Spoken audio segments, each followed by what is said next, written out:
Hi, I'm Tara Lee Cobble of the Bible Recap podcast and book. And today you and I get to talk about the verse of the day, Philippians 1, 9 through 10, the verses of the day, actually. Here's what they say.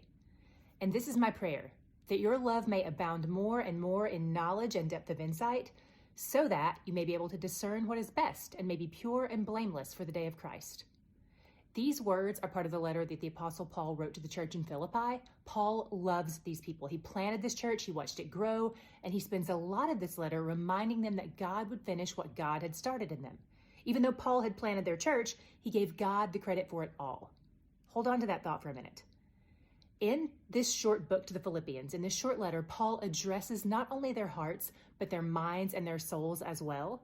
This prayer he prays in these two verses, it's all encompassing. Like it serves as a reminder that no area of our lives is untouched by our relationship with God. Everything in your world should flow outward from God at the very center. It should impact our hearts so that we can love like Paul prayed here, and that we can abound in that love. And that love will impact our minds and what we study so that we can increase in knowledge and insight and discernment. And as we grow in love and are more knowledgeable in the things of the Lord, our lives will reflect those changes. We will grow toward being people of purity and blamelessness of Christ, being conformed to his image more and more. But remember that thought I wanted you to hold on to?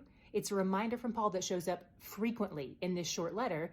Just 3 verses before these verses that we read today, Paul said, he who began a good work in you will carry it on to completion until the day of Christ Jesus. God began it, God is carrying it on, and God will complete it. In other words, he does the doing. You and I can't purify ourselves. We can't make ourselves blameless. And this may sound like bad news, but it's actually good news. It's the gospel. You and I are afforded this incredible gift.